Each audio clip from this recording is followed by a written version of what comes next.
Shalom Aleichem. Welcome to the weekly Breslov Parshas Shia. It's coming Shabbos is Vayechi, last in the book of Parshas,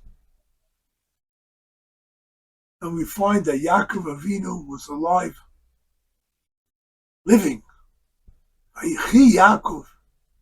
Yaakov was alive. He lived in Egypt 17 years. 17 is the gematria of Tov. Tes is 9, Lov is 6, 9, 6 is 15, and Beis 2 is 17. 17 years he lived. While the Torah brings, what do you mean he lived? He says, it's from Medrash.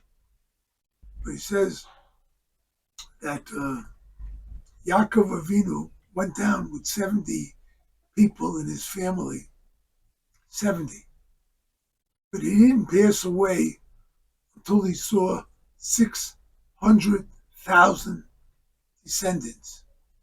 They went in 17 years from 70 to 600,000. Gemara says in Sanhedrin that in those days people were able to reproduce by 8 years. So they started reproducing. And every day it was a kiddush, it was another bris, another bar mitzvah, bas mitzvah. So every day there was something new happening, and Yaakov Avinu was alive. Every day a simcha, every day tens, hundreds of simchas. And Baruch Hashem. This is part of what we discussed last week by Yigash, the miraculous existence of Klal Yisrael. And that Baruch Hashem, nearly 80 years ago, we were decimated by Hitler. Mach Shemoy. Decimated. 6 million Yidden. A third of the Jews in the world were wiped out. Today, Baruch Hashem, we're back to our original numbers. 80 years. We're back. Baruch Hashem. So Yaakov lived, and he was very happy. He had a good life. Despite the fact that he was in Egypt, but he never lost sight of Eretz Yisrael. And he made Yosef swear that he will bury him in Eretz Yisrael, which he did. The end of the Parsha. Yaakov Avinu saw that the exile is coming. They lived in Egypt, but as he have at the very end of Vayigash, Bnei Yisrael lived in Egypt, and they grabbed hold of it. And the Sfarim bring that they grabbed hold of it means they were happy. They were satisfied with their life in exile. Yaakov didn't lose sight of Eretz Yisrael, but the children of Yaakov did.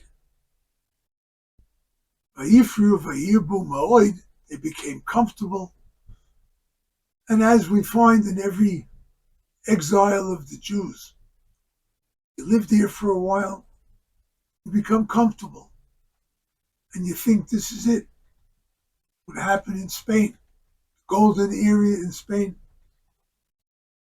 and then the Inquisition. Nice, right? Spain is calling genocide against Israel.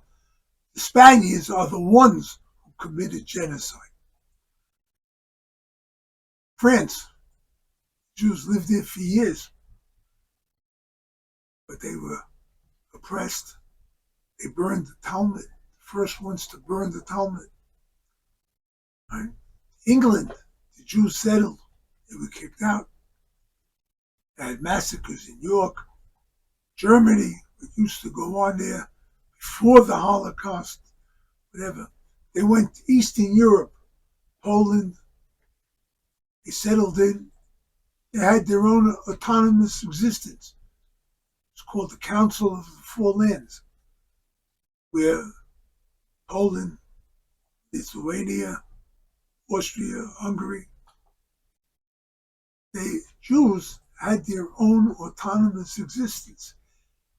A Jewish problem, it went to a Jewish court, and it was settled by a Jewish court. But then they were kicked out. They went further east, Ukraine, Moscow, kicked out, oppressed, suppressed. Now it's happening in America too. North America is now becoming a cesspool of hatred. People don't even know what they want.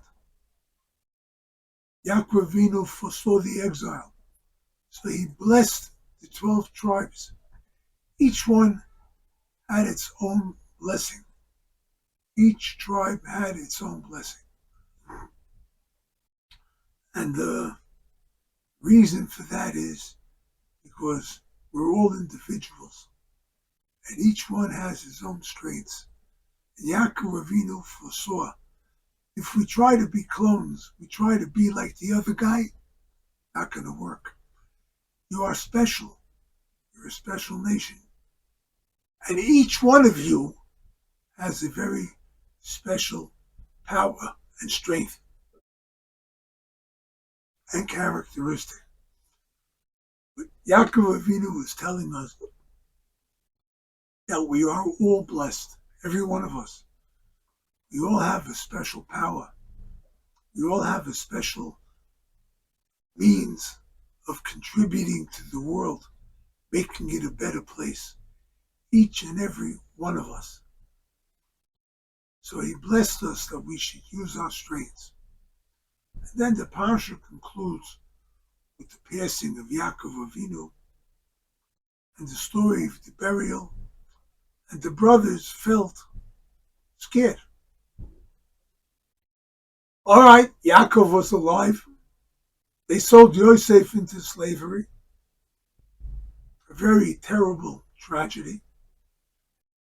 And they thought that now that Yaakov is not here, Yosef might take revenge from them. So they sent a message to Yosef, right? Forgive the brothers and whatnot. And Yosef said to them an amazing thing.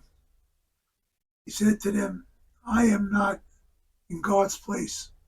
I don't issue punishments. I can't take the place of revenge and whatnot. It's not for me. You may have done something wrong. And you did. But God saw that all the troubles that I went through and all the things that you did wrong, he turned it out into life-giving source. I was able to get Egypt to put away flour and wheat, and they took care of the country. They gave life to people. If you take a look at Jewish history, you'll find that wherever the Jews went, they built. They come from a proud heritage. Everywhere the Jews went, they built. They built decency. They built communities. They built lives. And every time the nations try to destroy us, it's what's happening today too. That's what Yaakov Avinu foresaw. He saw what's going to happen at the very end of time. He said so. I'll bless you. I'll tell you what's going to happen. The Shekhinah left him. He understood I'm not supposed to reveal how the ultimate redemption will come. But it will come. It will come. It will be here for all of us. We will all be saved. We will all find a wonderful life waiting for us with coming of Mashiach. We have to take those blessings, realize the blessings that we have. We will suffer. Nobody goes through this life on this world without any kind of suffering. It doesn't exist. You're very wealthy, you're very poor, you're middle class. Doesn't matter. You're healthy, you're sick. Nobody goes through this world without suffering. That's what Rabbi Nachman lets us know, right? The end result will be a savannah. It will be tremendous life, beautiful life for everybody. We have to bring Moshiach. How? Yaakov Avinu's blessings. Let us take our individuality and do the best that I can, not what the other guy can do. Not to look at my neighbor's success. No, take my individuality and develop it.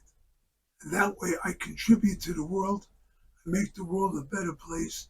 And I help bring Mashiach, who will come b'meira b'yameinu. Amen. I want to thank you all for watching these videos. We hope it's helped you, the ideas of Rabbi Nachman, Rabbi Nosson, and it will enhance your Shabbos. You'll have something extra to talk about. We hope you'll be able to share these ideas with other people too. And with that, we're going to see wonders upon wonders, how people's lives improve, and we have real reason to live, go forward with life, and to succeed in having a wonderful life. Amen.